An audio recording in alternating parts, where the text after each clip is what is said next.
caching and storing your resources. We have such an abundance of natural resources such as rain, sun, wind. These are our natural resources that we can, if we apply permaculture properly, we can capture the rainwater and use that for times of drought. We can look at capturing some solar energy and decrease our solar bill.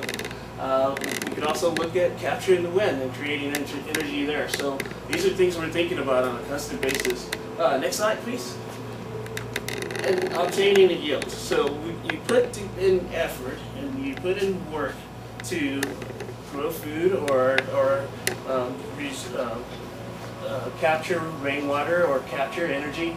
Well, all this work has to basically produce a yield. So when we look at permaculture, every effort should generally produce at least 3 positive yields. I like to say 3 to 5. So you're consciously thinking when you're designing of producing 3 to 5 efforts. So when you're looking at, I guess, designing a permaculture site, or even when you're looking at your relationships and your communities, you're looking at all your efforts having a yield of about 3 to 5 positive benefits, not only for yourself, but your community as well. Thanks. Back to that last slide, you can't work on an empty stomach, so that's something very essential. As far as a proverb for permaculture, it's not about, oh, we're just going to be out on a farm, and like, it's about working towards a goal and doing something that's sustainable enough for the community. If we can continue, next slide, please. Apply self-regulation and accept feedback. We're responsible for our actions no matter what, and that's something that permaculture is at the core of permaculture, is taking responsibility for your actions, whether it be something like overconsumption or whether it be something like tending a garden. Either way, we have to observe and interact with our environment as well, and accept the feedback that we get. If we leave our tomatoes out in the sun for too long without water, they're going to wilt, and then we're going to have to deal with the consequences. So we need to discourage inappropriate activity, things that will not sustain the community for a long period of time, and of course, encourage things that are beneficial to the community as a whole overall over time. And think about the 7th generation principle.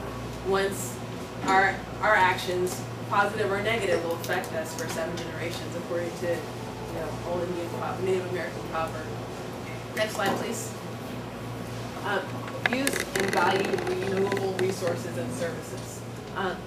With this, we want to make sure that the things that we are utilizing, we can continue to utilize. As Dottie was mentioning earlier, the permaculture community that he visited in Morocco, they had established enough systems in place so that there was rain catchment, so that even in the middle of the desert, they were able to have water and to have an oasis in the middle of nowhere, so that it would sustain a human community as well as sustain the animal community that supported them, and sustain the plant community in the middle of the desert for quite some time. 2,000 years is a long time for a community to be in existence over time continuously. So that's something that we need to consider as a permaculture principle.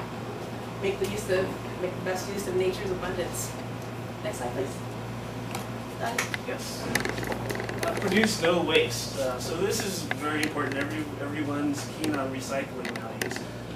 We're also looking at identifying what waste we have that's actually gold. For example, compost.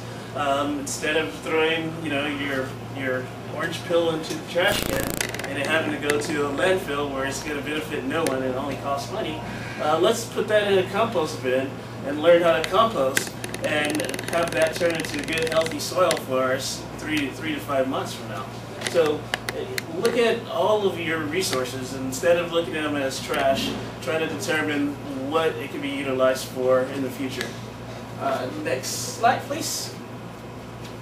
Design from patterns to details. So when we look at designing from patterns, the first step in permaculture is to observe.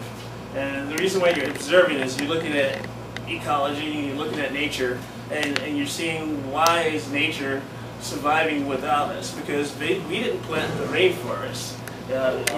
We didn't plant the natural forest. They planted themselves, and based on their natural patterns, their natural designs, they were able to function without us. So when we look at developing a fill or growing some vegetables, we want to look at nature and try to design our gardens and our crops based on natural flows. Instead of using the straight rows that you see with monocrops, look at the contour of the land and the direction of the water flow. So maybe you can maximize the flow of water by creating swells and minimize your need for additional water. So it's an intelligent design. We start off with the big patterns, and we design to the very small detail after that. The next slide, please. Integrate rather than segregate. This is like one of my favorite ones. Many hands make light work. So when you're looking at, for example, I lived on an organic farm up in Portland, Oregon, and we had a bounty of fruits, vegetables, grains that we grew on the farm. However, harvesting those vegetables and grains was quite a bit of work. Also planting it was quite a bit of work. So what we did, instead of in a separate community, we brought in other communities and neighbors to help us do that. We'd have a work party, basically, a community event where people get together, have fun, do a little bit of planning, and you notice, before you know it, you're done with the work. You didn't actually put that much work in yourself, because many hands make light work. And you're most likely going to come back to the next work party. Next page, slide please. Small, slow solutions. So this is one of my favorite parts of permaculture as well. Instead of looking at building Rome in a day, what we start off with, if you want to apply some permaculture in your yard or near your home, start off with something small. For example, an herb spiral. It's something small. It doesn't require a lot of work. It's something that you'll probably utilize, and it's pretty easy to do. All you have to do is get a mountain of compost, some rocks, put them up in the spiral, and plant some herbs. So a small project like that takes up very little space. It could be near your house, and if you don't have very much work, or actually very much land, that's ideal for urban permaculture. Something small and easy for you to get started. And with the diversity, you don't really have to worry about losing a crop. Instead of building one big, huge crop, you can make a small, diverse crop. Next slide, please. So on to the next one, diversity. When we look at diversity, that's one of the things I like about permaculture as well. I worked as a financial advisor for a while, and back in the day when I was working at USA, I developed asset allocation models for my clients.